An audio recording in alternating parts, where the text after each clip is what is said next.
buried in the upper corner. He's like a second grade. I mean, it was unbelievable. So we need to keep them in the distance. All right. So we are back. We're live. We're recording. No, sorry. So and we have follow-ons from executive session. Do we have a motion regarding the confers of tenure for Elliot? So moved. I'll second. All right. Any discussion? Ooh, I would have. Oh, wait, did you say Elliot? All right, all in favor? Aye. Any against? Okay. Do I have, man, this is one of those ones that makes me nervous. Do I have a motion to accept the letter of resignation from Elliot Garcia, sorry? Do I have a second? I'll second. All right, any discussion? Sorry to see you go. Thanks, I Richard. would say, Elliot, I was the only one that voted no against that because I knew you wouldn't be in there for a long time. So no hard feelings, buddy. Your original appointment. No, your original appointment, if you remember. So it all worked out. Half full. Oh,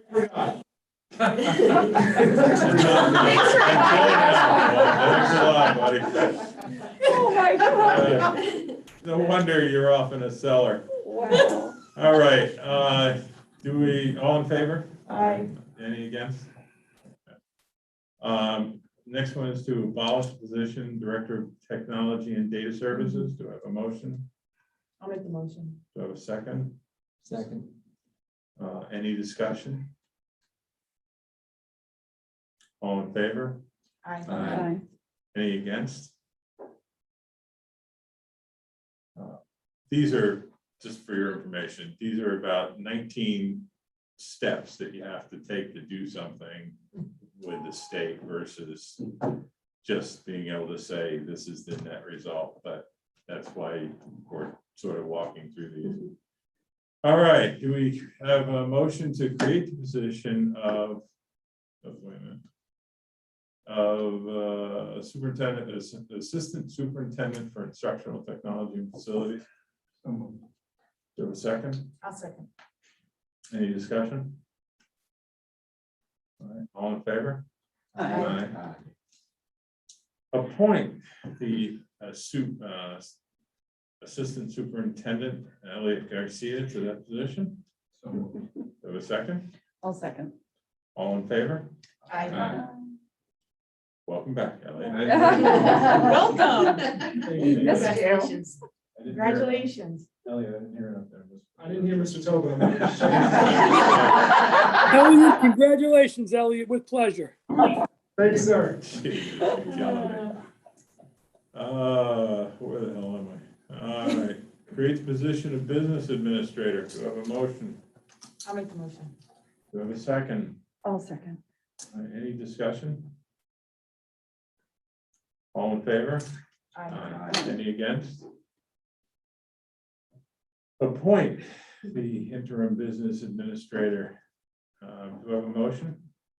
Do I have a second? I'll second. Any discussion on either the motion itself or the agreements? All in favor? Aye. Any against? Okay, approve. Did you guys talk about Yes, we this? did. Yeah. Okay, so this is, anyway, do I have a motion to approve the stipulation of settlement in the matter of the private evaluation of the student number, blah, blah, blah? Do I have a second? I'll second. Any concern, comments, discussion on the settlement? All in favor? Aye.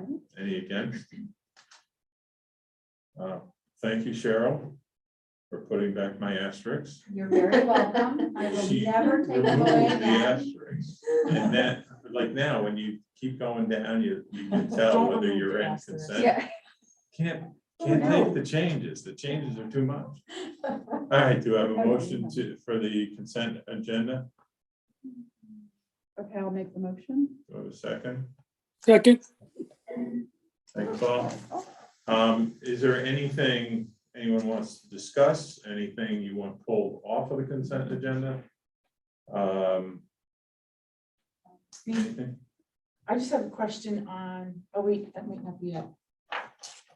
Is that the testing agreement, the Dutchess County testing agreement? Yes, that's the screening testing agreement with the county and local health department. Okay, I know it was in your superintendent report, so I don't know if I should ask then or here about test to stay, test out of quarantine, stuff like that. Yeah, it's still a lot of discussion with local department of health. Okay, so there's And the nothing like. counties, we met with them, yeah, it's in my report, but I can speak about it now. However. And there was also on page 2, they did say something about using the tests for patients, not patients, people who are symptomatic. Because I thought it was like if a child was symptomatic in the classroom, can we test them in school? Or if a teacher was symptomatic or you were symptomatic, can we use those tests to test them in school, or do they have to go? It was on page 2. I thought earlier we said we could only test for screening, not diagnostic. Yeah. Asymptomatic. Right. But That's there why. are new practices like you're talking about too, that we're trying to get clarification on as well. And now I can't, I know I it's mean, on right, page 2. right now, if they're Number symptomatic, item they go 4. home. Right? Yeah. So I mean, Yeah. there's no, any child that's symptomatic, They're gonna there's keep no them testing. You know, that's. That's, After, you mean the COVID-19 testing to permit return to school after symptoms? No, I think it's- Jen's just saying with allergy season, if you could sneeze and that's it. Yeah, it said something about the tests being able to be used for, I keep saying patients, I'm sorry, for people who are symptomatic. Return to school after developing COVID, like, What? You don't know. It's on page 2. yep, yeah, and that's a Now- laboratory-based that's test. for return to school after you've been symptomatic. Where is that? Because now I can't find. You're absolutely right, it's 2. Roman It's on numeral the 2. bottom.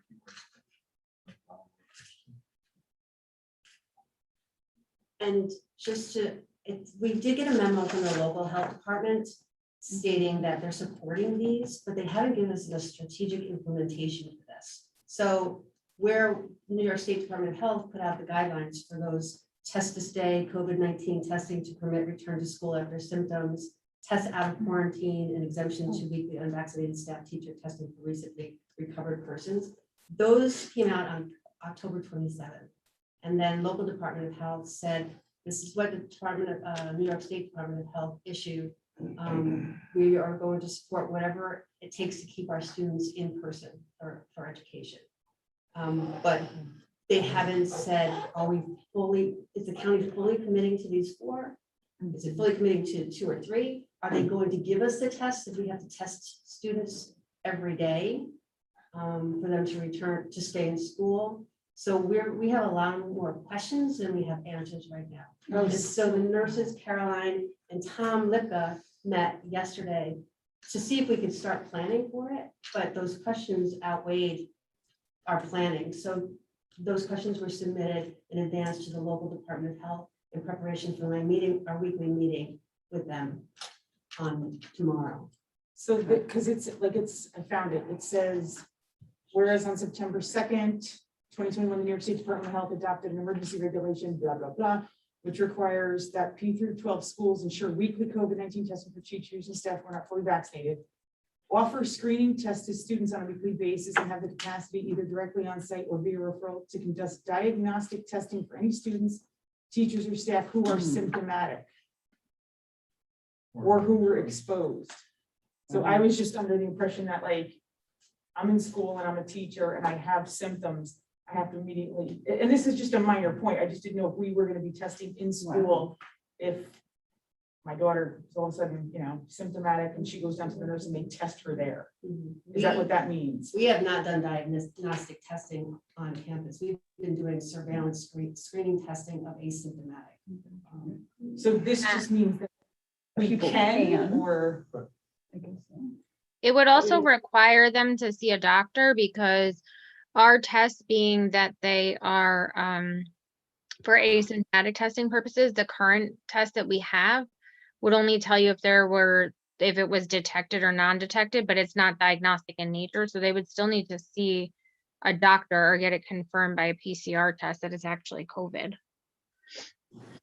In that part, it's saying currently an NAAT test is required to permit individuals to return to school after developing COVID-like symptoms. I'm just The worried. turnaround for laboratory-based NAAT. Oh, 'cause I'm just Result. talking about where it says that on September 2nd, the Department of Health adopted this emergency regulation that says you can conduct diagnostic testing for any students, teachers, or staff who are symptomatic or who were exposed. Stay directly on site. And it says requires. It says can or refer. I mean, refer is. Where does it say that? Leave and go home. If you to- go I don't- directly on site or viewer. Well, We the do word it to- right, I see the word Right, so, you know, we've so far chosen not to do diagnostic testing. And the referral is go home and go to the doctor, Okay, so that was my part. So, I would think. Oh, have the capacity. Okay, okay. it's not requiring. So us we're to do not, it. I didn't know if this was saying like now this was the directive to say now you can and you should What, do it in school. This is just if, or via referral. so we're not, okay. You can. And are we on But the don't same have memo, or to. which memo are you It was looking at? page 2. When did it come out? Is it the October 27th? This is the memorandum of understanding agreement. Oh, that, okay, the memorandum. Yeah. I mean, right now, Laura, Okay, I the thought you were Avid, using them. the Avid Binex now is what you can buy at CVS, which you don't allow for students to come back. They have to get Mhm. an actual doctor's test. I guess some schools might be. doing We've that, been allowing rapid But tests. we're not. No, but not home tests. Right. That's what I'm saying. What you're doing here is pretty much the home test you can buy at CVS. It's the Avid Binex now. That, yeah. Yeah. I'm sorry, I was reading about the new memo that came in on the 27th. Oh, okay. And then- then. So, and then the test to stay and the testing out of quarantine, you'll address later. Did you just address it now while I was looking at it? And actually, that's what I was doing. I was using Oh, that conversation to review the Department of Health. We'll get. So we'll get to that later. Yeah. Okay. I was looking while you were talking and I'm like, did she cover it? That was my next question. Okay, thank you. Anything else on the consent agenda? All in favor? Aye. Any against? All right, post these October spotlights out there for your dancing entertainment. Leadership reports. From the president, I wanted to take a few minutes, catch up on where are we with the gazebo, and also to get an update on where we are with all the equipment that we got from Millerton that's stored in the, I think still stored in the village facilities. So Chris, you guys wanna do like where we are on that? Sure. David and I met with the group, the gazebo group last week, Friends of the Gazebo. And they had some questions for us. We kind of gathered some information. I had sent out an email to the board just saying what the questions were for our discussion. If you'd like, I can kind of reiterate those now, or. But I think the biggest question for us as a board was, are we gonna kick in any money? I mean, who inspects it? I mean, I don't think the village has any jurisdiction over the district on inspections. Well, no, I mean, I think for insurance and liability purposes and stuff like that, they wanted permission from us for them to have someone inspect it, to get a quote on it, that type of thing. But have they figured out, like, there is, they've talked to Tribby Garden or Dyson or those folks and said, are you guys interested in kicking in money to help us do this? Or are they still in the, I know they think the estimate that we got was high. But even if that one's high, are people stepping up to donate money, or?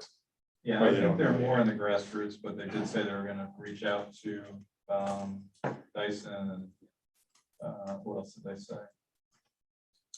And they're also gonna have discussions with the town and they're, you know, what they did, it's more of a grassroots where they have people donating funds to them. They did ask if we'd be willing to donate the cost of what it would cost us to demolish it, which I think in a general discussion, we felt like that would be Yeah, I a mean, reasonable ask. I don't understand. I mean, we have to do something and the least we can do is tear it down.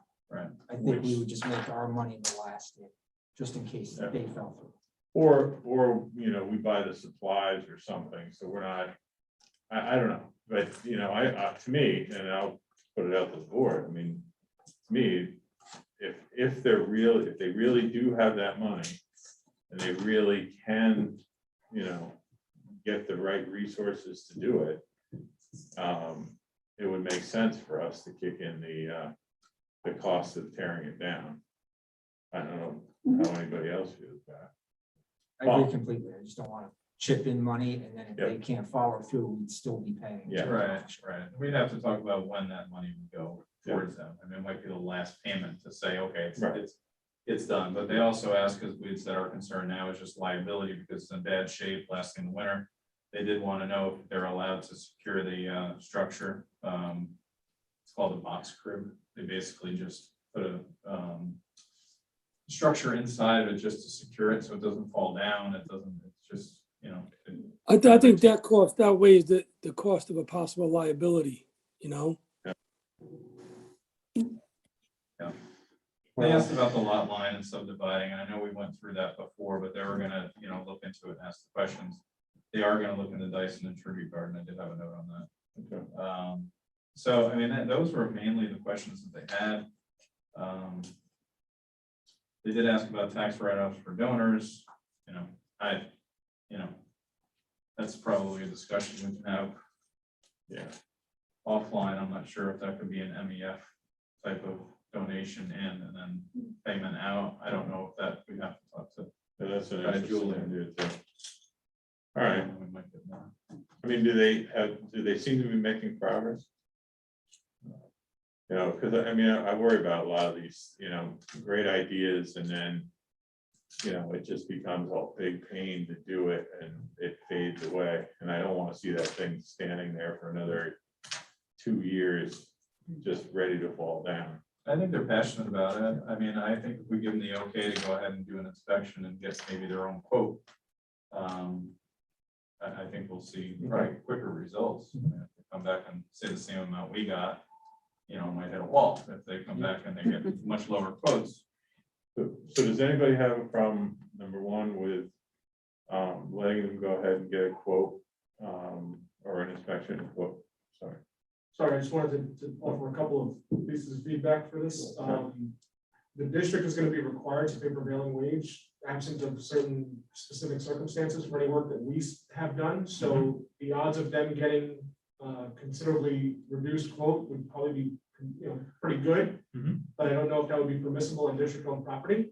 The other concern that I would bring to the board's attention is any work that we have done by volunteers, we need to run by legal in our insurance, because God forbid that box crew gets hurt while they're shoring up the structure. Right. That's, you know, any work performed on our property is generally insured and vetted, just to make sure that everybody's safe and the district's not held liable or culpable for any potential injury or harm. So they would effectively be donating their labor. And that's something that we would want to just run through our vetting process to see if we can cover that, and if they need to provide coverage as a volunteer organization before engaging in that activity. The other thing that I would be cautious of is, given the age of the structure, there may or may not be hazardous materials present that need to be abated properly. And so we wouldn't want any volunteers engaging in any work on site until we know that there's hazmat coverage present. There's just, it's hard to bring this stuff up because I know there's a lot of well-meaning people that want to do good work. But we are bound by procedure and by regulation, and we would just want to vet that before the board authorizes any volunteers to engage in any activity or donations. Right, you know, God forbid there's an asbestos tile in there or something. Or lead paint. Well, Very lead paint, likely. which is probably lead paint. But have you done any you have any experience, Elliot, in like a public-private partnership with school districts? I don't even know how that works. There's a number of things we can do. So it would depend on whether or not these volunteer services are being offered by business owners or private citizens. So for example, if one of our constituents happens to run a construction company and they run it through their insurance and they're donating this work, it's very different than you and I saying, I got a toolbox in the truck, let's go make it happen, you know? So we would have to get a feel for who's doing the work. I think Mr. Rosenberg's point about partnering with a nonprofit organization like MEF might be the inroad where, you know, there's organizations that are part of this rather than just individuals, and these organizations are indemnified or insured or what have you.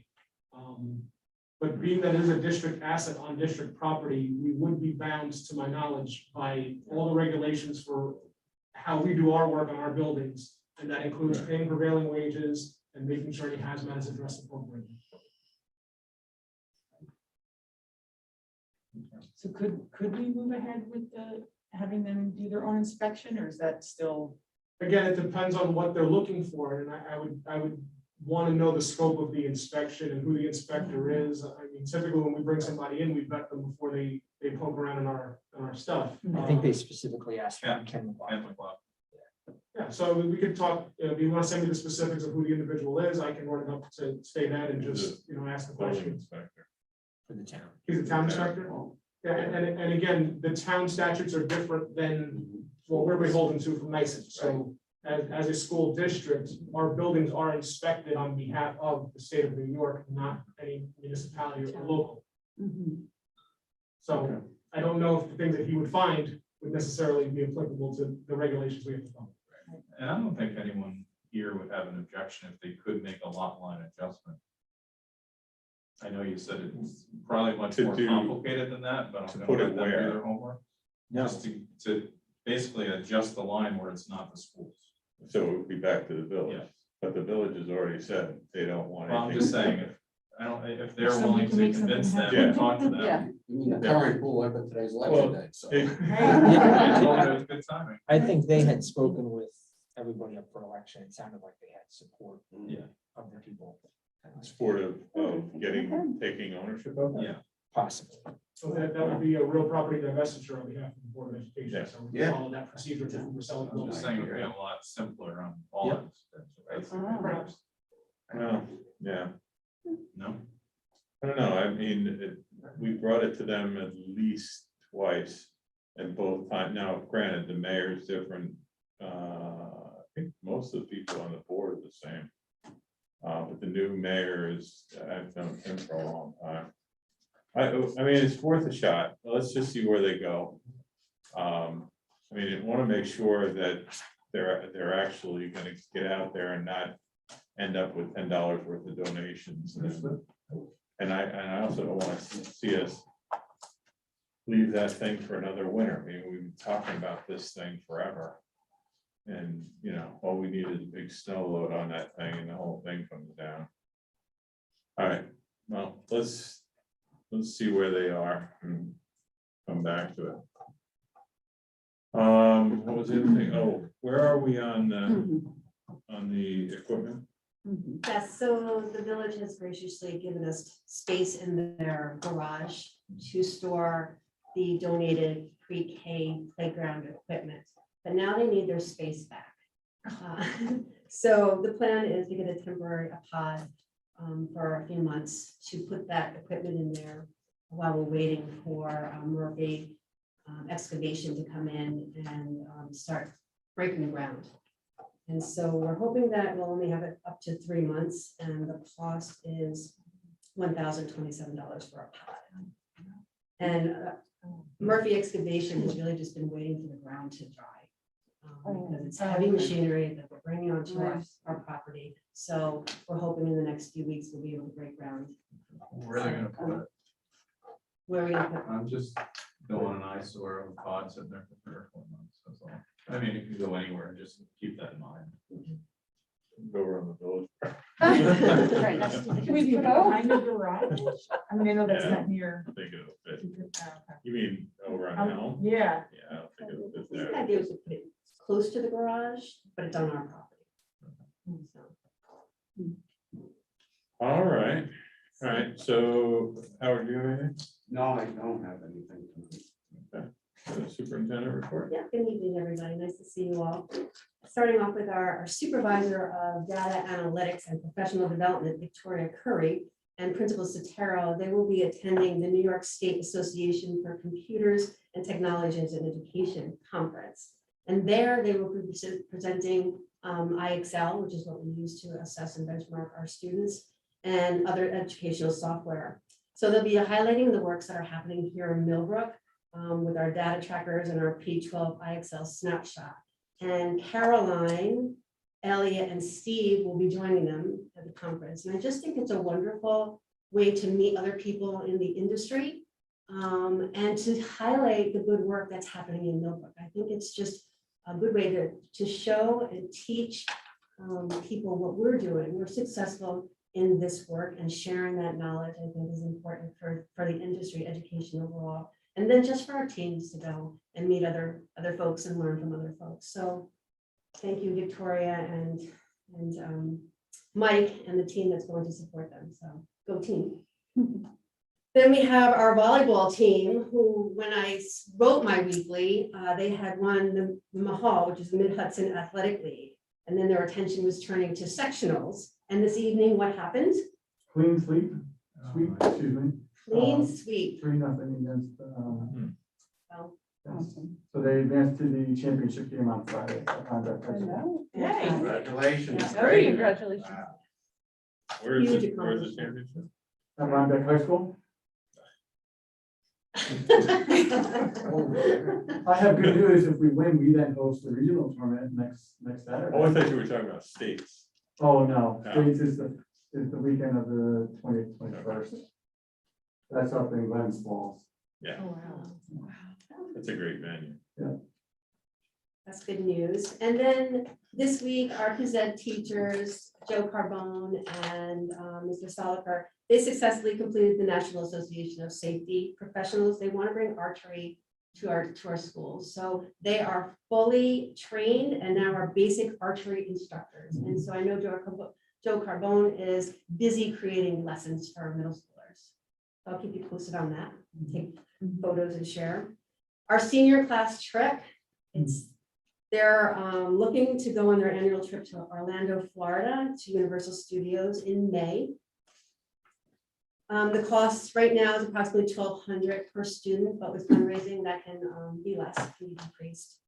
A survey went out from Maureen Ackerman, who is one of the senior advisors, and there were 55 responses. 35 are yes, I'm in, I want to go, and 16 are maybe for whatever reason. So I think those are good numbers to support this trip. And they'd like to move forward and start the process of collecting deposits and doing the fundraising. I just wanted to see if there were any concerns or questions from the board that Rick and I could field for you. In other districts, they're planning on these trips in the spring. I think even one is going to the Galapagos, and then other places internationally and nationally. So we're in a very different place than we were last year. So how do, like, I'm assuming every school has a different set of rules, like, you know, you gotta stay 3 feet, no, you gotta stay 6 feet apart. You wear your mask, you don't. How do they balance all that on one of these? Because I chaperoned 2 of these a long time ago to Disney. And there was literally tens of thousands of kids there moving like a wave. I mean, it was very impressive. And one of the best times I've ever had, but I don't know how you do that in today's environment. Are they providing, like Universal Studios, are they providing, like, this is what's gonna happen?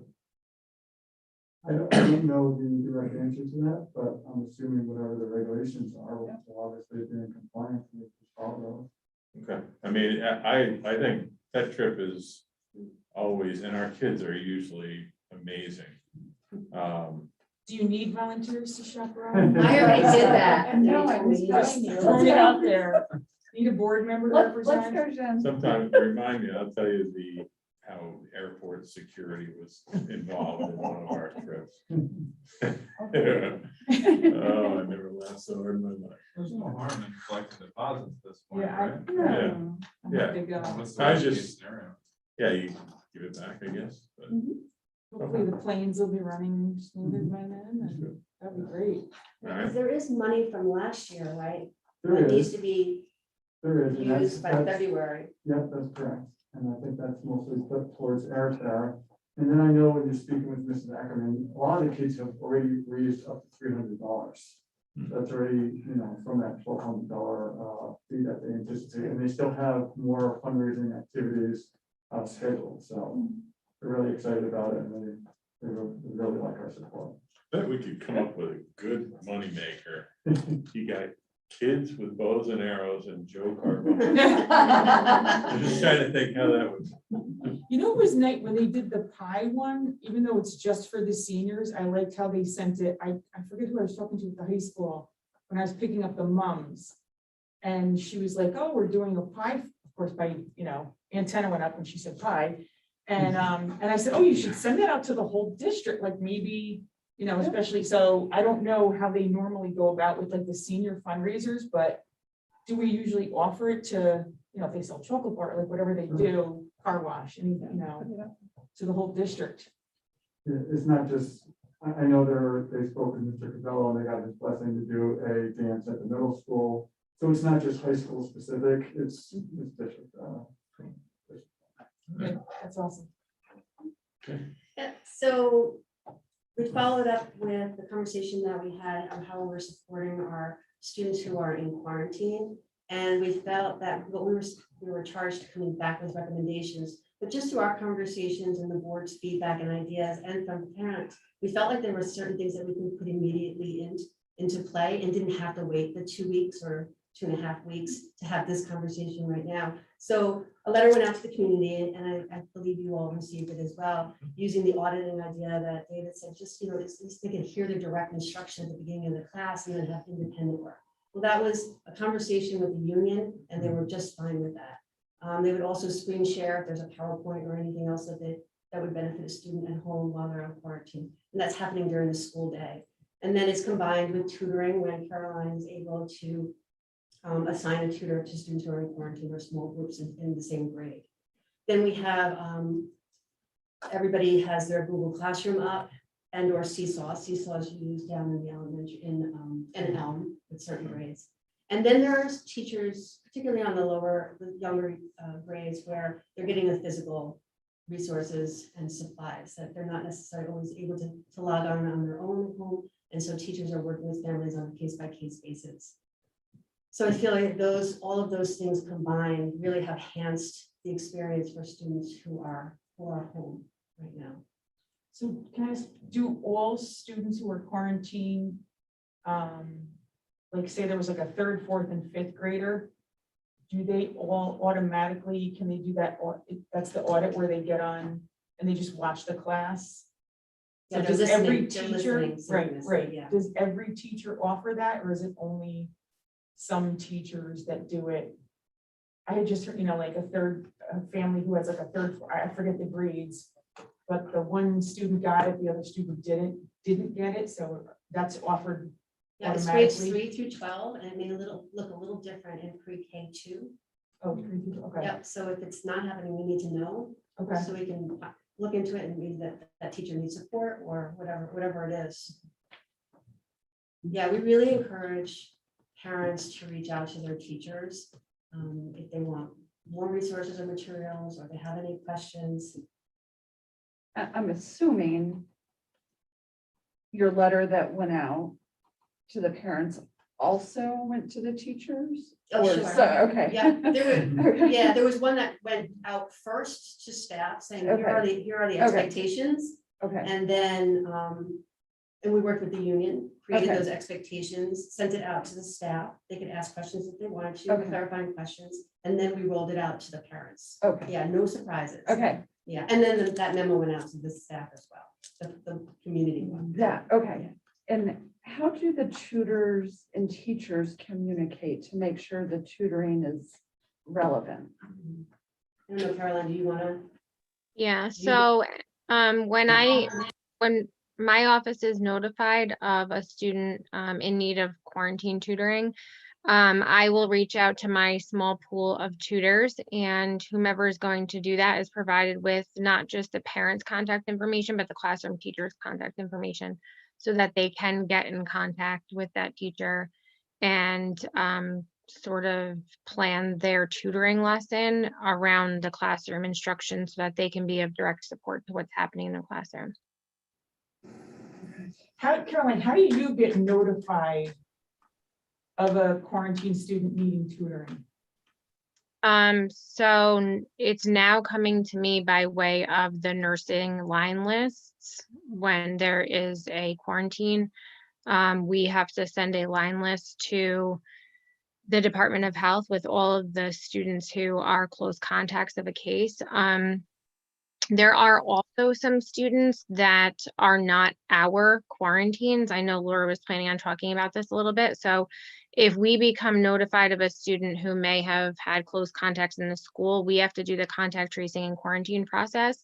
But if there is a scenario where there's a potential exposure outside of school, say like over a weekend or something, we don't necessarily do the contact. Actually, we necessarily don't do the contact tracing for that.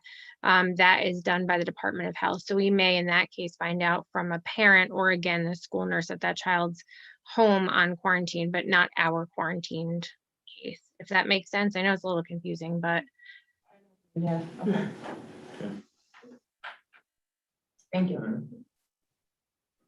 So the next item is data, and the district has started to use data in a way that is never done before, in a very systemic and systematic way. With the onboarding of Victoria, she has been able to set up structures that are pre-K to K to assess students and use this data to analyze what will best benefit our students and district overall. So you got a little taste of Victoria at the last board meeting, and then a deeper dive happened during the district data committee. And so throughout the school year, we'll be talking about data, student data, district data, and how we can use that to inform our hirings, our programs, how we group children, the targeted support that we provide them. So we want to make sure that we're talking about this all year. But what I want to bring to your attention, that preliminary findings are showing that we need intervention coaches, a math and ELA coach. We're still in discussion about it, but just want to put that on your radar, that this is pretty much what that stimulus funding money is to help us with, is to help with schooling loss, and to those gaps that got a little wider. There were widening gaps pre-pandemic, but now they're wider because of the pandemic. So this would be a great way to use the data that we're collecting in such an intentional and strategic manner and have it used in each building in a very real-time manner. Is there a possibility, it just popped to my mind from parent night at Alden, that, is this true? I know there's AIS math and AIS reading, but is there not AIS writing? And so I'm going to call it Caroline, but we're talking MTSS. And I think there was a confusion when I was at that meeting as well, of what is available and what's not available, and the language that we're using. Right. We're shifting from AIS to MTSS. Oh, well, maybe I'm not using the right verbiage, but is there extra help in writing available? Yeah, there can be. So the whole idea so MTSS stands for multi-tiered systems of support. So it's sort of like the pyramid concept. The lowest part of the pyramid, the widest part of the pyramid is the regular general classroom instruction, typically known as Tier 1 or universal instructional programming. Tier 2 is what you're referring to as, Chris, as AIS. So that would be an academic intervention service. It's usually based upon that general Tier 1 instruction with students who may need additional interventions that are targeted to certain skills related to either literacy, being reading and writing, or math, numeracy skills. So that would generally be Tier 1 instruction, and then there would be like a reteach intervention in the classroom, all within the Tier 1. And then students who may need additional support may be serviced in what is known as academic intervention services or tier 2.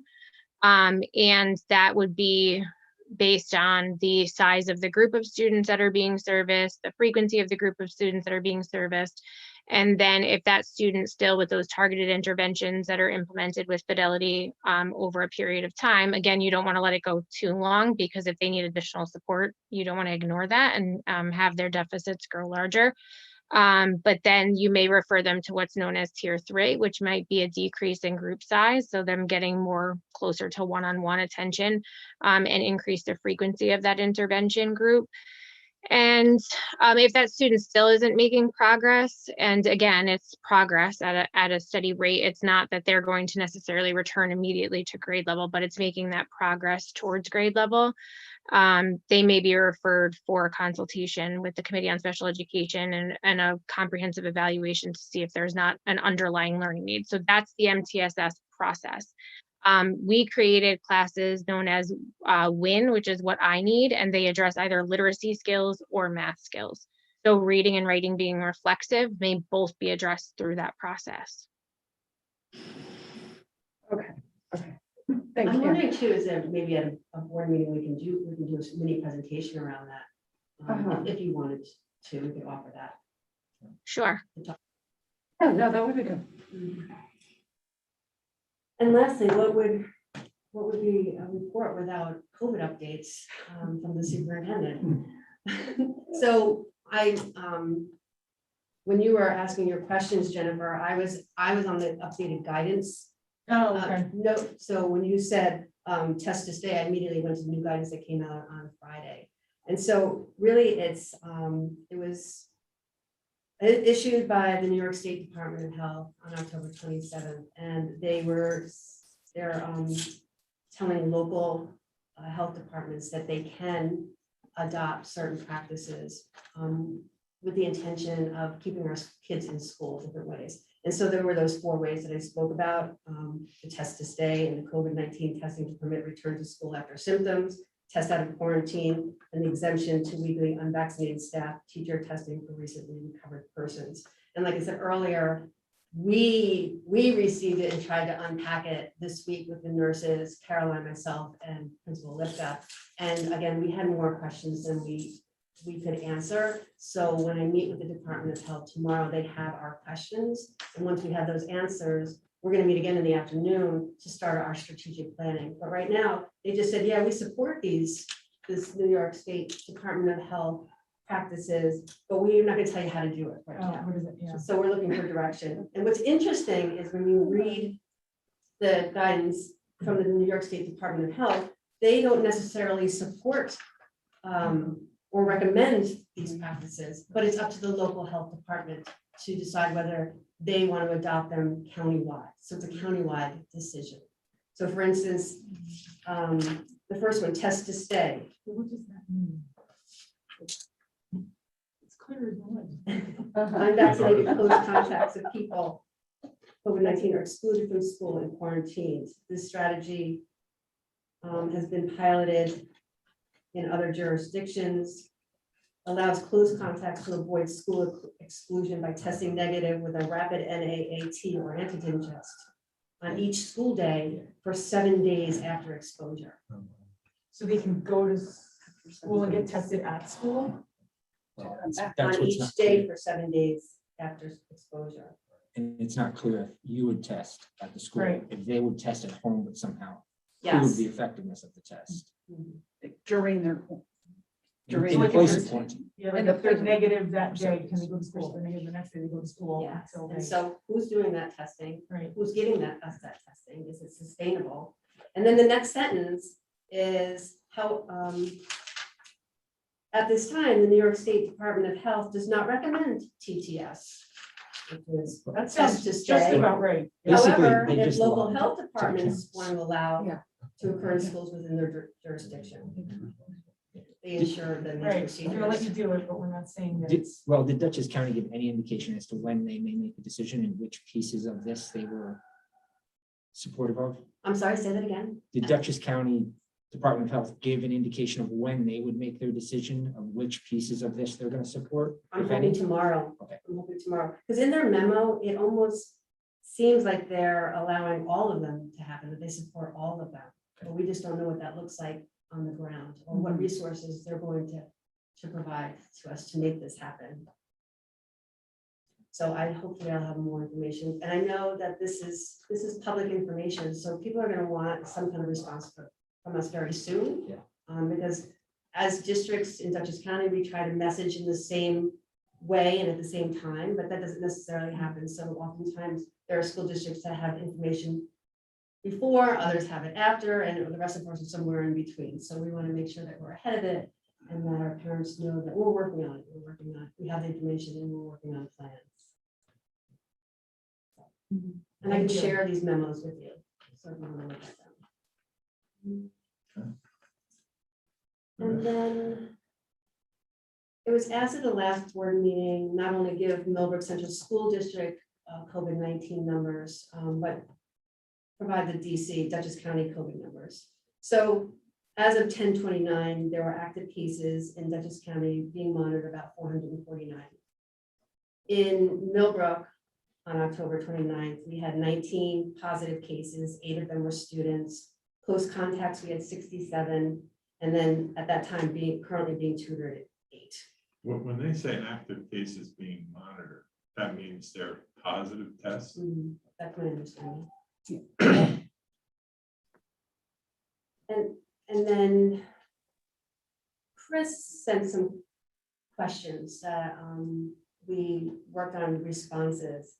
And so the first question was specific numbers of students who have been quarantined broken down by buildings.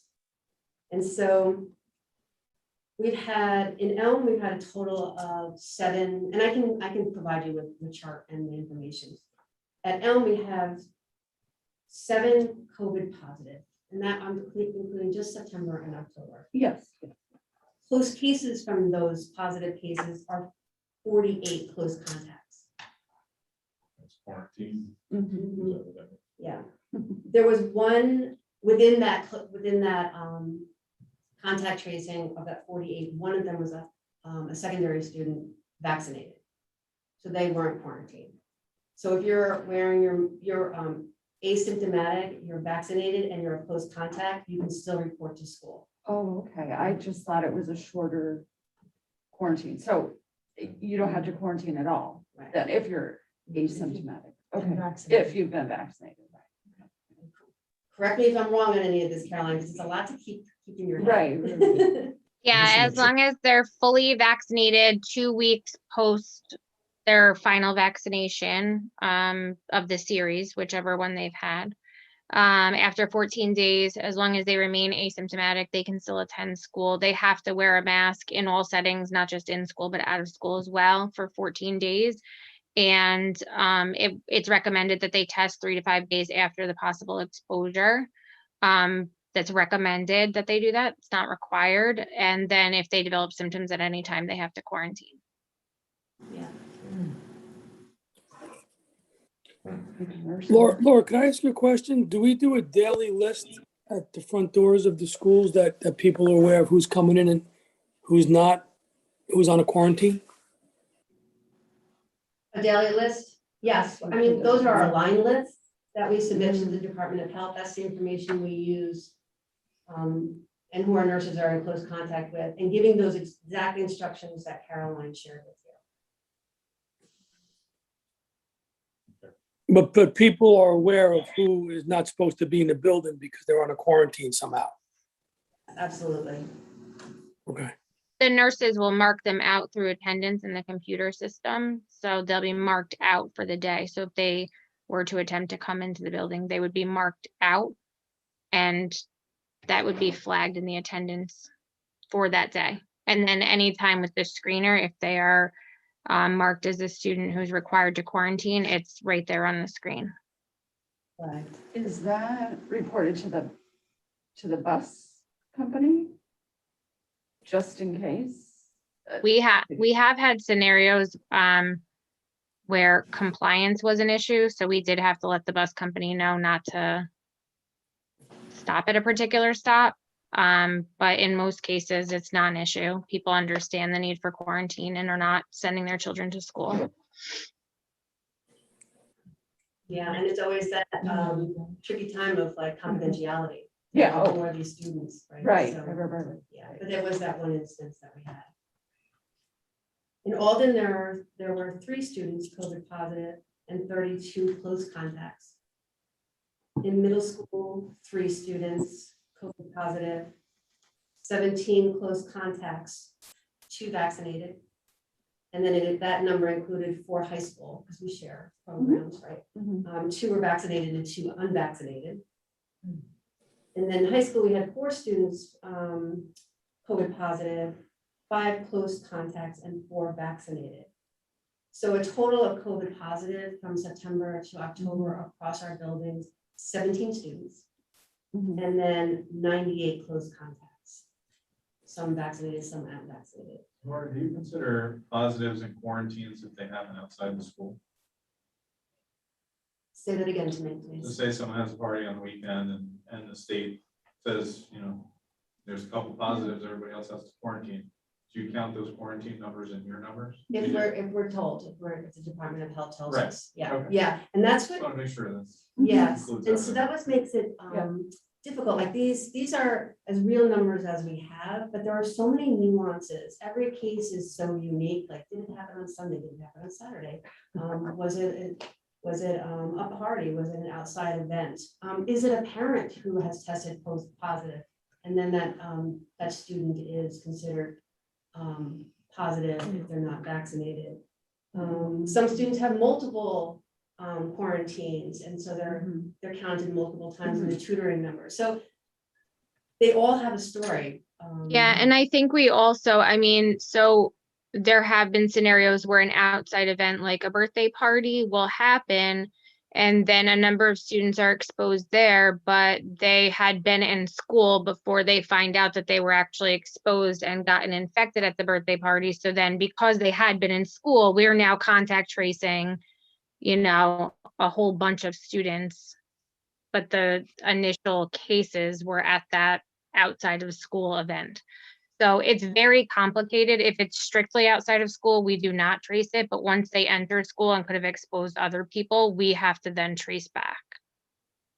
Yeah, it would be interesting to see what percentage, you know, to put our minds at ease. I mean, if 25% of these cases happen, you know, in school, I know it's a very gray area, I'm just saying. Yeah. It would make parents feel a lot more at ease that the schools are safe and everything else if most of these are happening outside of the school. But I know that's too gray to pinpoint. Can I ask, can they, if people doing birthday parties at home or whatever they were doing on the weekends were to comply by like 6 feet wearing a mask type thing, and someone tested positive at that event, and I don't know if this is the state or the school, like can, you know, say the parent took all the kids to the movies or something, but they sat however distant apart. Can those kids be allowed back in because they were wearing masks, they were 6 feet apart, or is that? Well, it would be, if it's not a school event, then the Department of Health is doing that contact tracing. So they would have to ask all of those questions that you're asking to determine who those close contacts are. It's outside the school. Unless Yeah. they came into school and then they tested Didn't positive, know. like Caroline said, then they drag you into the Yeah. contact tracing. Yeah. Yep. Yeah. And those close contacts, you know, those are the scenarios, close contacts outside of school, where we're seeing like repeated cases amongst groups of quarantine students.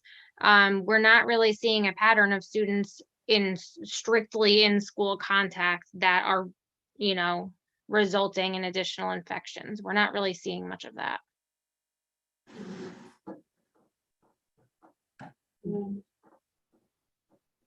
A question, I think I answered it, percentage of students whose quarantine has been shortened by vaccination, that's answered. Right? Percentage of quarantine students who have received tutoring, percentage of students who have declined tutoring, and percentage of students who have yet to receive tutoring. And Caroline, you did the calculation of about 79% of cases prior to last week have confirmed tutoring. And we have 9 current quarantines looking to receive tutoring. A tutor has been assigned. It's just that they haven't fulfilled all their hours. And then the status of tutors you were asking, so. Yeah, do you want me to take that, Laura? Were you going to? I mean, it doesn't matter. I can. We have 5 in-district teachers who currently have signed up to tutor pretty much around their schedules where they're able to. We've also hired 1 additional tutor that we're able to utilize during the school day as necessary. And we do have a retired teacher who is willing to do some tutoring as well, with the preference of tutoring in person once the child returns to school, which some parents also prefer. And then we just got another application from one of our student teachers who is here, who has finished and only has evening classes to do additional tutoring as well. So hopefully the need for tutors will be able to be met more easily in the future. Thank you. Out of the kids that didn't get the tutoring when they were out, are they still offered that tutoring? Yes, if there's somebody who is owed tutoring hours, they can contact my office. I'm happy to help with that. There have been some different scenarios that we would have to go back and look, because in some cases, students were out of school and receiving direct instruction for their teacher because there was, one whole class that had been quarantined at one time.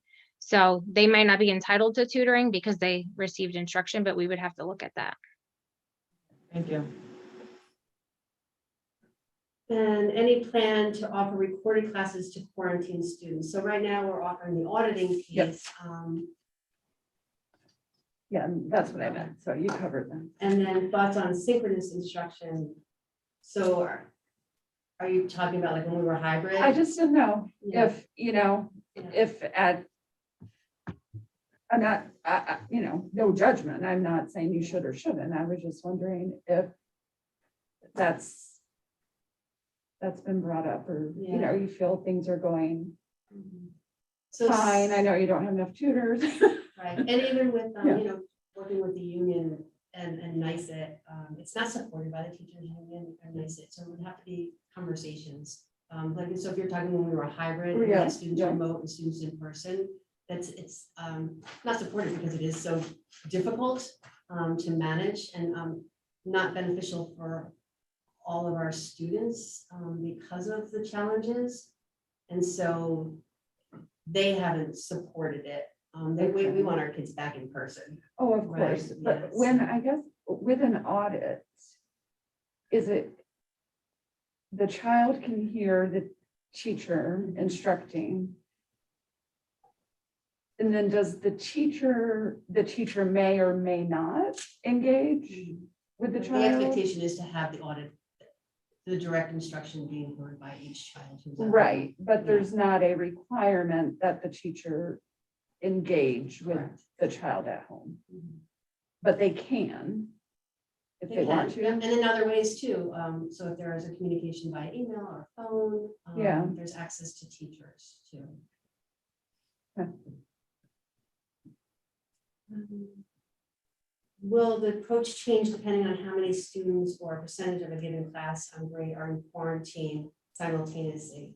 So just lessons learned, right? This has to be a case by case. Yep. Because we continue to be faced with different challenges, and in hindsight, would we have made different decisions? Possibly, like when we had a whole class out or 2 kids were in person and the rest were remote. So using those to inform future decisions, absolutely, we might have made a different decision at the time, so.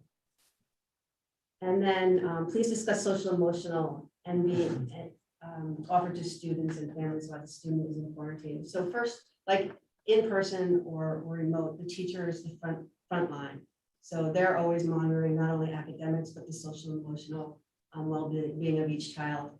And then we encourage families to always call teachers or our building leaders, our school psychologists, our guidance counselors to reach out if they're noticing anything at home. And then our nurses check in with families, more on the medical side, making sure that they're following protocols or answering any questions, but they're checking social emotional well-being of our children as well. So. These are really great questions, so thank you. We met as a team, or we've met individually to answer them, because these are all the things that we're thinking about as well. So it's sort of good to hash them out. Well, thank you for taking the time, dig all those numbers up. And because on the social emotional piece, there's something to think about when someone's called to quarantine. I know, parents are encouraged to reach out to their teachers, and they know the psychologists are there. But perhaps a proactive call from one of the psychologists sometime during the quarantine, maybe in the beginning. Sometimes people don't know what they need. So I don't know. Yes, just I to throw that mean, out in there. combination with the others, because we're talking about 93 close contacts. So yes, Right. right. I mean, that would be optimal to be able to contact all of those Yeah. parents and children and just do a check-in. Yeah. Yeah. Noted. Thank you. Yeah. Thank you. Thank you, Caroline. Sure thing. And I only have 5 more pages of reporting. Okay. I'm done. We only I'm have 20 done. more questions for you guys. Yeah, I don't have Thank any you, more thank you. questions. All right, and I don't want to hear anything about meetings running late either. Paul can blame me. Caroline? Wanna- Yeah. Half full, Chris. All good. Wrong side, buddy. Yeah, so good evening, everyone. I have a rather lengthy report that I did submit to the board in writing. If you recall, I actually haven't reported in like 2 months because things got confused. So it's been a gap since I reported. So I do have some information included in here that will be reviewed at the committee reports and next meeting. But for right now, I just wanted to give an update on a couple of things happening around the district. Each building continues to work through the Yale ruler process. So this initiative requires building team training as well as a rollout in each of the respective buildings. Each of the buildings have created a charter that will guide the work of the SEL, Social Emotional Learning Initiative, in their unique building. Each building having unique needs has created their own personalized charter. For curriculum instruction and data, the administrative team is starting their teacher observations. We've also done some work with inter-rater reliability to calibrate how we are rating teacher instructional practices, so that no matter which administrator is coming in to observe you, you can depend on the same reliable feedback. We additionally are working on curriculum mapping. That's on an ongoing basis. We're growing our curriculum maps and continuing to adjust to meet the students in front of us where they are, and then move them towards grade level standards.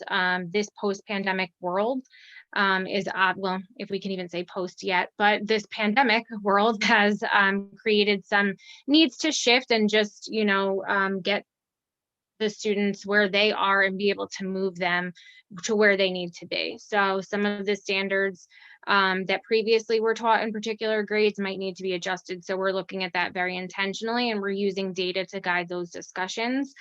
We have done our fall benchmarks on IXL, and we've been able to look at some of the gaps in the schooling loss results from the last 2 years, and we'll be able to match programming to be able to support those students having that data right in front of us. So we're additionally creating a shift back to the principal as instructional leader of each building. Obviously, in a pandemic world, principals became managers of a great deal of things, and a lot of the instruction was remote, and there were challenges in being, immersed in the daily learning of the students in the building. So we're getting back to those habits of being present in classrooms and being able to coach our teachers while they make, instructional decisions for students. We did do some professional development on October 12th. I have a list of topics that were there. I want to give a shout out to some of the faculty that stepped up and presented for their fellow teachers. Jillian Barnes, Kathy Morton, Laura Roberts, Ellen Boson, Jen Oberzak, and her intern Ashley, Danielle Menace, who is our Astor social worker, the secondary guidance team, Tanya Pulver, who I inadvertently missed here, but she was involved as well. Joe Carbone and our principals, as well as Elliot and Victoria. As you know, these days take a tremendous amount of time and thoughtfulness to build out, and I really appreciate everyone who contributed. A small team of teachers attended the Teachers College Reading and Writing Project reunion with Lucy Calkins herself.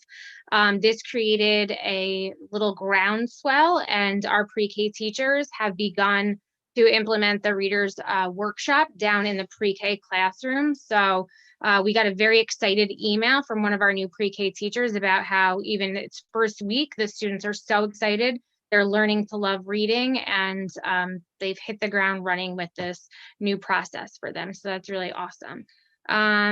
Additionally, just an update from the People Personnel Office. We have finished our 5-week review meetings and getting prepared for a 10-week review cycle. We have 60 students who are on schedule for triennial reevaluations as of October 26th. We have 8 new students being referred to the Committee on Special Education and 6 new students being referred to the Committee on Preschool Special Education. So that is just at this time this fall. Each evaluation, as you may already know, at minimum will evaluate students' cognitive functioning, academic achievement, social history, require a medical records review, and a classroom observation. So we are busy at work there. And each year we are required in the special education world to review a particular data metrics for the state.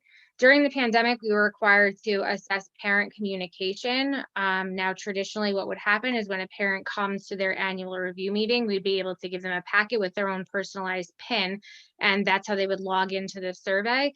Unfortunately, since we had all virtual meetings, we did not get enough of the required participation that we needed in this survey to for the results to qualify for the state. So we have to repeat this year.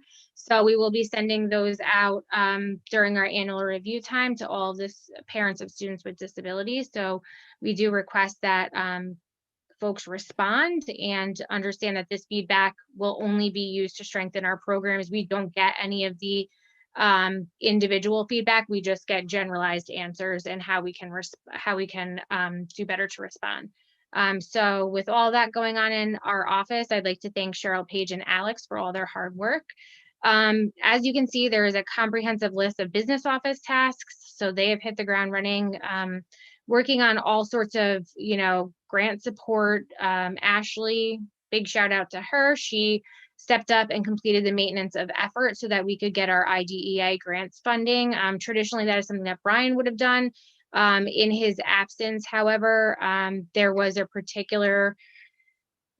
new portion of this that needed to be completed after he had left. So Ashley stepped up and did that, being in contact with Grants Finance. So that was a huge help. And additionally, there's a lot of, you will see the typical business, accounts payable, accounts receivable, taxes, that kind of thing. State aid runs, there's a whole bunch of stuff going on right now. They are looking to prepare for a single audit, which will be of food services and IDEA special education grants. So that is coming up. And then there's just some dates listed for things happening around the district and some of our athletics results from this previous season. So if anyone has any questions, I would be glad to answer them at this time. Thank you, Caroline. Any Absolutely. questions? All right. Eric. Hello, everyone. So I know you also have a copy of my report, and I thought it would just be best if I just highlighted a few things from our 4 buildings.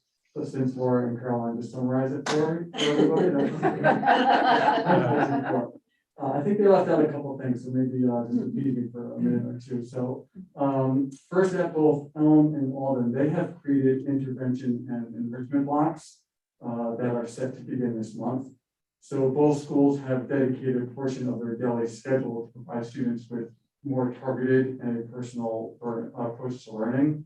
So what that looks like is during each school day, each student will have 2 30-minute blocks of time in which they will partake in personalized learning. So one block is designated for math and the other block is for literacy. And during these blocks, students will either receive intervention in the areas where they need more support or receive enrichment in areas where they have shown mastery and need additional challenges. At the middle school, Mr. Cabello has submitted the redesignation paperwork for the essential elements schools to launch. So he just really wanted to thank his staff, his faculty, and administrative team that assisted in this process. He also looks forward to making a presentation to you folks in the next couple of weeks. Caroline just kind of highlighted a little bit or touched on it briefly about at the high school and the other 3 buildings, our teachers are really busy with our curriculum work. At Elm and Alden, they have created daily 30-minute grade level team time this year. And those team of teachers are discussing data, students, and practices. They reflect on past instruction and design new instruction. Both at the middle school and high school, our teachers have been really working hard to create new curriculum maps for their specific courses. And these maps are linked to our state standards and assessments. Caroline spoke about the Yale ruler approach training. All 4 buildings also have teachers participating in Orton Bellingham training. District-wide, we have a total of 24 teachers who will be trained. Once completed with their training this winter, these teachers will be able to provide a specific OT training for individual small groups and during classroom instruction. And if you haven't heard it, this is an evidence-based approach to teaching children literacy skills with a focus on phonics and decoding. And again, I think both Laura and Caroline touched on it, but lastly, regarding our benchmark assessments and data walls, all of our students have completed the benchmark assessments in both ELA and math using IXL. So now all of our students have a snapshot or a baseline, and we'll be able to monitor their growth at our mid-year and end of the year assessments. Additionally, our SRI, our Scholastic Reading Inventory assessments, they have now become available, and ELA teachers are setting up our systems to retrieve this information. And again, all of this information is housed in our building level data wall, which will be utilized to house student information and make well-informed data-driven decisions. And that is the principal. So that's what's really happening. Laura, Caroline. Not what they say. Hey, do you know, are we going to have science fairs? Plan. Do you know when? That's typically the spring. Okay, all right, I didn't know if they, because did we have them last year? Yeah, okay, good. What about winter concerts? So we've also talked about that, and that's our plan as well. And you guys are gonna broadcast it too, right? So we do have that ability to do that, yes. Yeah. We did that last Yeah. winter as well. so. I thought that was a great idea, especially for people that have relatives out of state or Absolutely. wherever. That's fantastic. Good, thank you. Excellent. Any other questions? Or, I mean, if you want the truth for Eric, or if you want the, all right. Thank you. Thank you. All right. So right now, I would like to put a motion out to, or ask the board if you would consider changing the agenda for tonight to, we've had this gentleman sitting here for listening to us for a long time now. Would you mind if we change the agenda to move the question period up to now? I'll second. Sorry. All right, Thank any discussion? All in favor? Aye. Aye. Any against? There. Is there something we can help you with, or? Take it the way you want, but my recommendation, if I were on the board, would be, if you haven't already, drop out of the National School Boards Association and save those dues that you're presently paying. You mean New York, or Pardon? you mean the New York? No, I mean the School Board. National School Board Association. There's nothing wrong with New York's. There are problems with the federal though. Maybe you're not members. When I was here, No, I thought because we're a member of NISBA, which is New York State yes, School Board Association, but I don't believe we're. Hey, members when you of the do, national- so, no, I'm not part of the national. good. So we just did what you asked us. Bam. Okay. Is there anything else you'd like to say? No, Okay. Do we have anybody asking questions? It's a long one. Oh, So this is from Dawn Tompkins. And she says, maybe someone can answer this question for me since it has not been able to be answered in the past couple of years that has been asked frequently. The only answer that has been brought forth so far is that it's in process for 2 years is quite a bit of time. Some of this just doesn't make sense, but I, as others, have brought forward the issue that MCSD does not have a Twitter athletics page. However, most all the districts around us beyond seems to have a Twitter district athletics page that people can see what's going on in the district with our sports. We have absolutely nothing. It's pretty sad that we have to go to a different district's Twitter site to find out what our own school scores are and what's going on with them. High school and middle school do tweet some info, which is appreciated, but doesn't address the problem. I do recall how important it was when we passed the school budget after school activities and keeping sports going, especially with kids being stuck in homes due to COVID and school spirit and support from parents occurring, which cannot occur when we have no communication. What is even going on with any of our schools, sports at school? People who do not have students in sports still follow sports and support them, but they can't do that So when they just don't know. to summarize it, she's asking for A the Twitter. sports to have a Twitter Yes. account. And it continues. I mean, I know Steve has a Twitter account for middle school.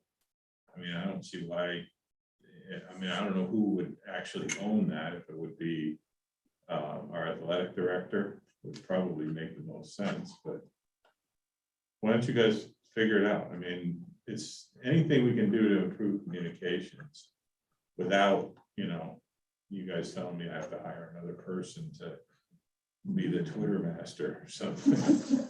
I mean, I think that makes a lot of sense. Throw it out to everybody. I don't disagree at all. Just try to find out, like the volleyball game was tonight. If you weren't here telling me, I couldn't find it on my phone. I love, just little things like that, just. So I could respond just a little bit, and it's true, we don't have an athletic Twitter page. We do have a Twitter page at MHS.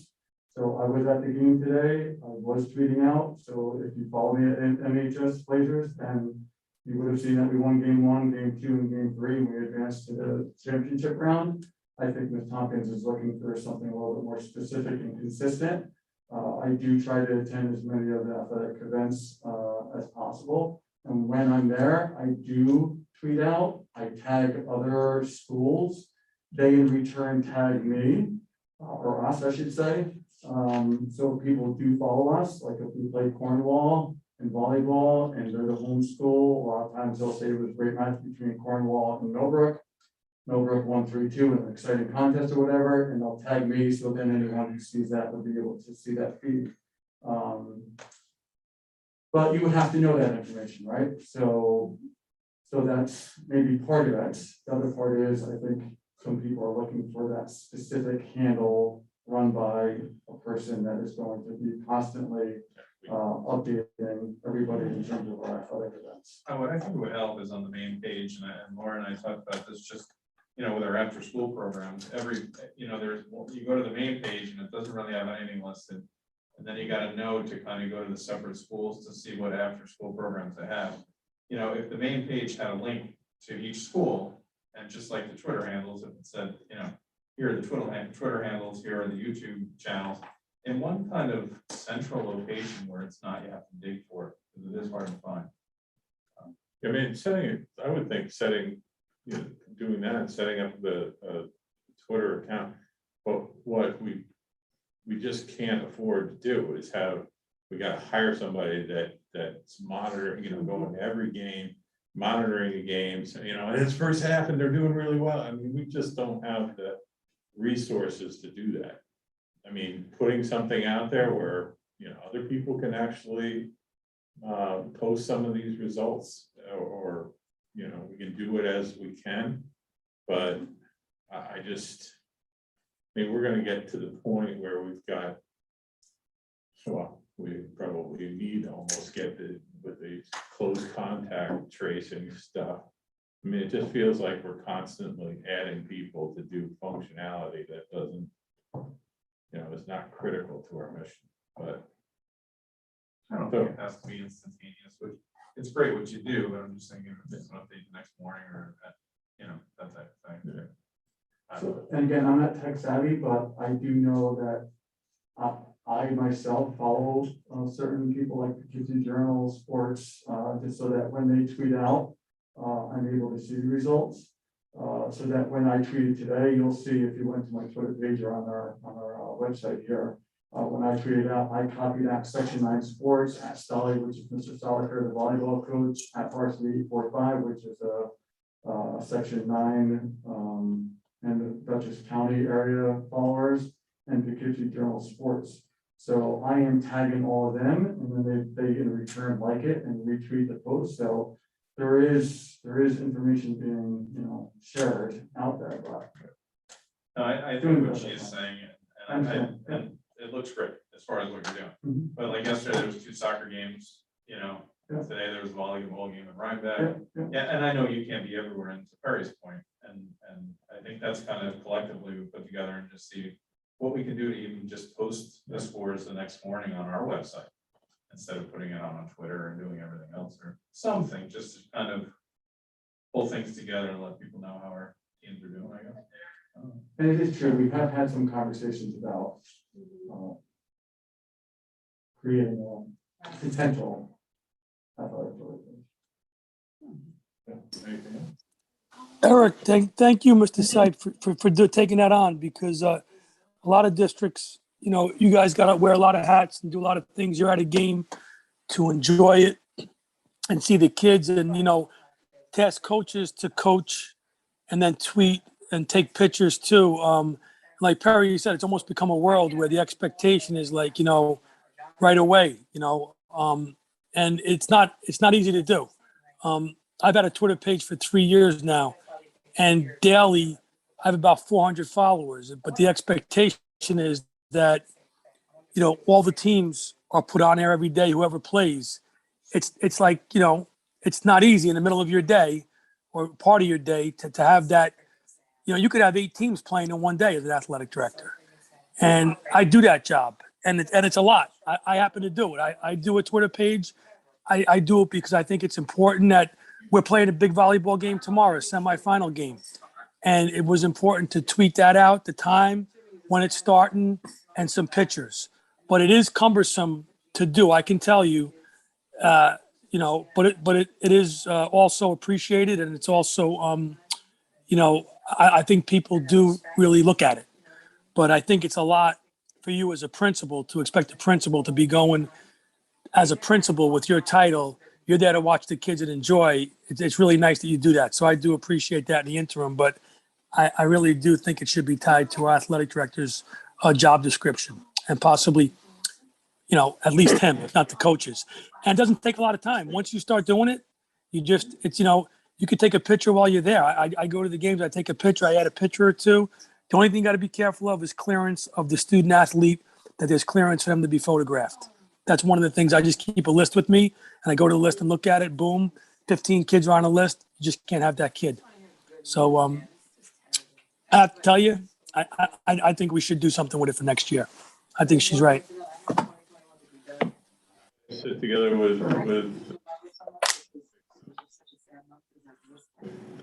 Okay, thank you. All right. All right, old business, do I have a motion to adopt the following resolution, blah, blah, blah, about the high school vestibule.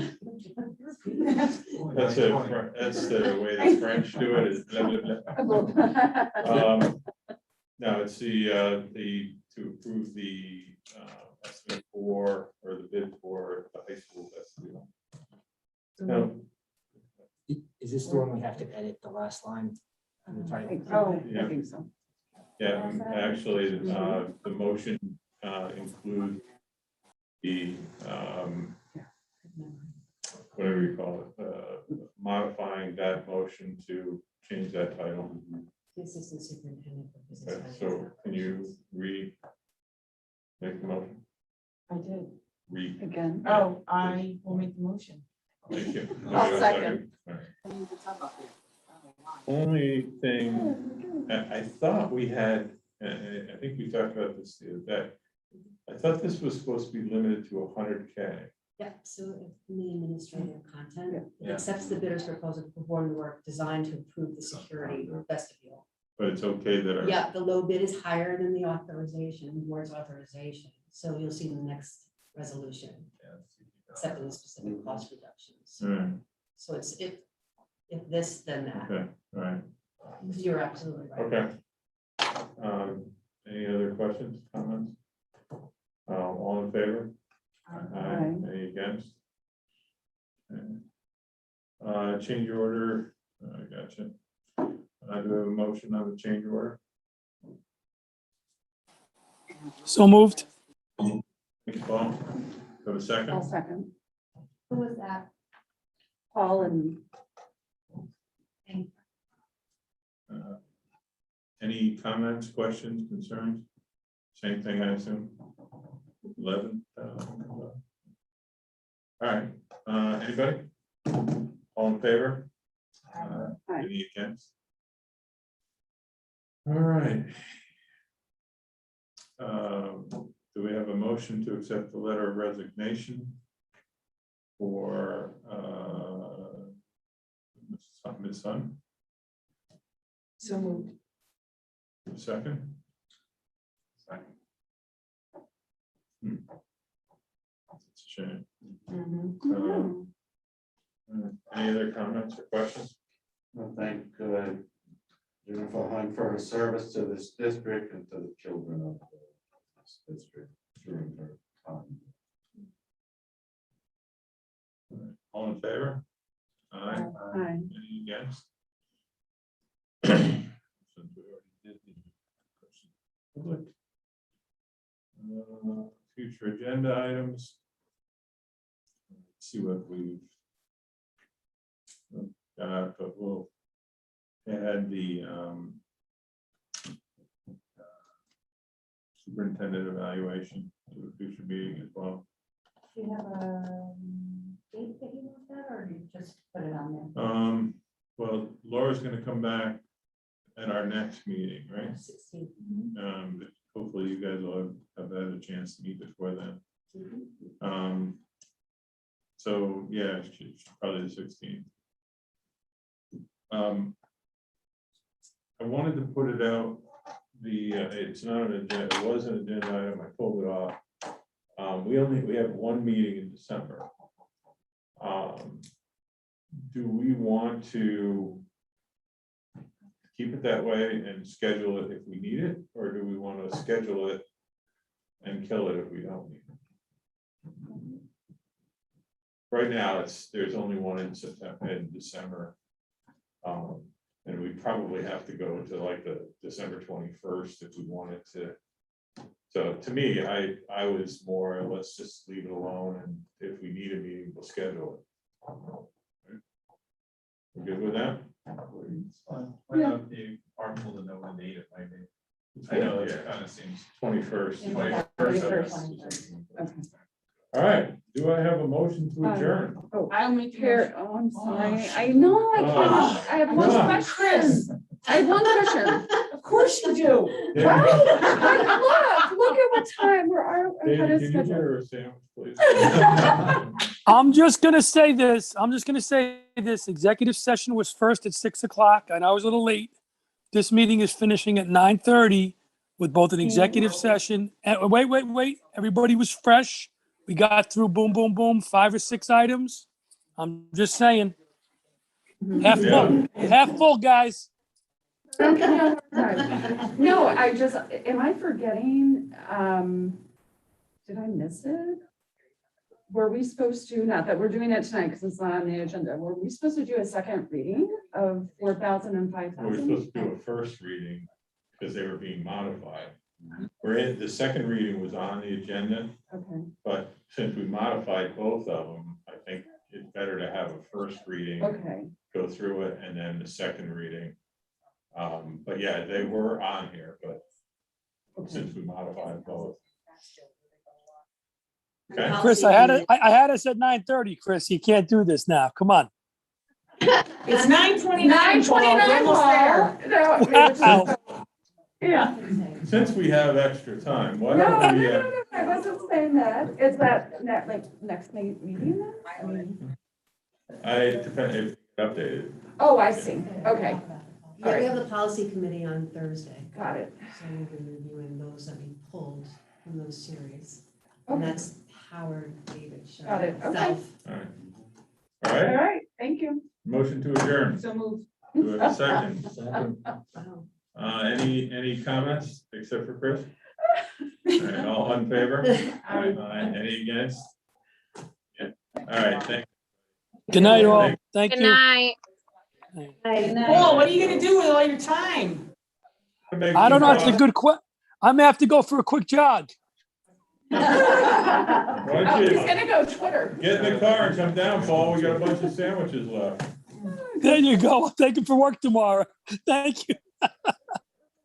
Thank you. Yeah, thank you.